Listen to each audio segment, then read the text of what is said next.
di bagian awal itu Ghazali ngomong makomnya puasa, meskipun kata-kata makom tidak ada di situ.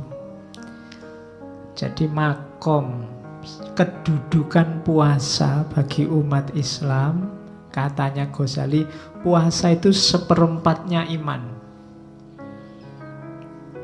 Jadi kalau kalian tidak puasa, kehilangan imanmu seperempat. Besar loh seperempat itu. Kenapa disimpulkan seperempat? Karena ada hadis yang bilang as-shaumu nisfus sobri. Puasa itu setengah dari sabar. Dan hadis yang lain bilang as-sobru nisful iman. Sabar itu setengahnya iman. Jadi sabar, puasa, iman itu tidak bisa dipisah. Kalau kita tidak sabar, kita kehilangan iman kita setengah. Ya silahkan dihitung hari ini kalian termasuk sabar apa enggak. Saudaramu, tetanggamu, sahabat-sahabatmu di WA, di YouTube, di Twitter, siapa yang tidak sabaran, siapa yang yang ngamuan, maka dia kehilangan setengah dari imannya. Imannya tinggal setengah. Itu kalau tidak puasa juga, sudah nggak sabar, nggak puasa, imannya tinggal seperempat. Jadi as-shaumu nisfus sobri, as-sobru nisful iman. Puasa itu setengahnya sabar, dan sabar itu setengahnya iman. Orang beriman harusnya sabar.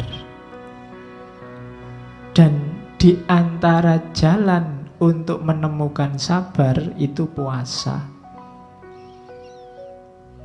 Tidak cuma puasa lahir, tapi juga puasa batin. Sabar itu kan puasa batin. Kamu dicederai orang, dicaci maki orang, dizalimi orang, sabar, itu kan puasa. Kalau kamu bales bisa. Kalau sekedar misuh kamu bisa lebih canggih. Cuma kan ndak usah lah. Itu kan puasa namanya.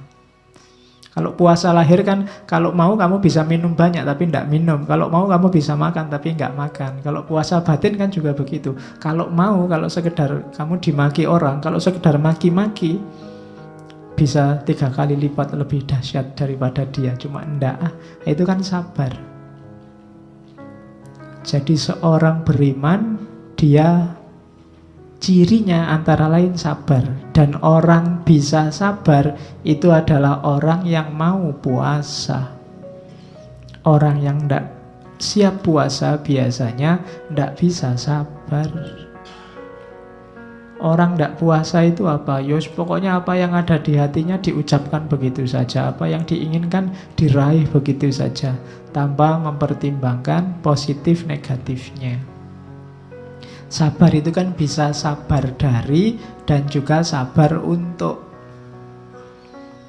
Sabar dari itu atas yang menimpa dirimu. Kalau sabar untuk itu, ketika kalian melakukan sesuatu, kalau sabar untuk itu dalam agama namanya istiqomah.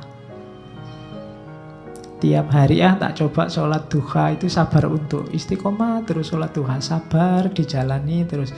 Itu namanya sabar untuk melakukan sesuatu.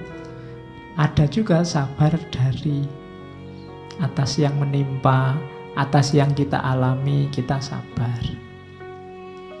Orang harus punya kualitas sabar ini, tapi harus cerdas membedakan kapan menggunakan sabar dari dan kapan menggunakan sabar untuk. Berjuang itu bukan berarti tidak sabar, tapi sabar untuk. Biar aja Pak, IP saya 2, saya sabar aja. Bukan itu. Kalau IP-mu 2, sabarlah untuk belajar biar IP-mu 3 ke atas. Gitu loh. Kalau kamu lagi bokek, ya sabarlah untuk berusaha biar kamu dapat uang, kan itu. Awas keliru menerapkannya. Selama ini kamu kan pukul rata. Sabar itu berarti apa yang terjadi biar dapat jalan. Rumusnya bukan itu. Jadi sabar itu bisa dari sesuatu dan untuk sesuatu.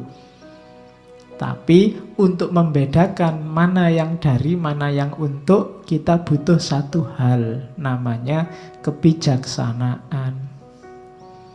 Dan kebijaksanaan itu ilmunya antara lain yang paling terkenal adalah filsafat. Maka ngajilah filsafat. Oke, ini bukan promosi, iklan. Terus, jadi makomnya puasa itu ya. Puasa itu dialektika antara keimanan dan kesabaran.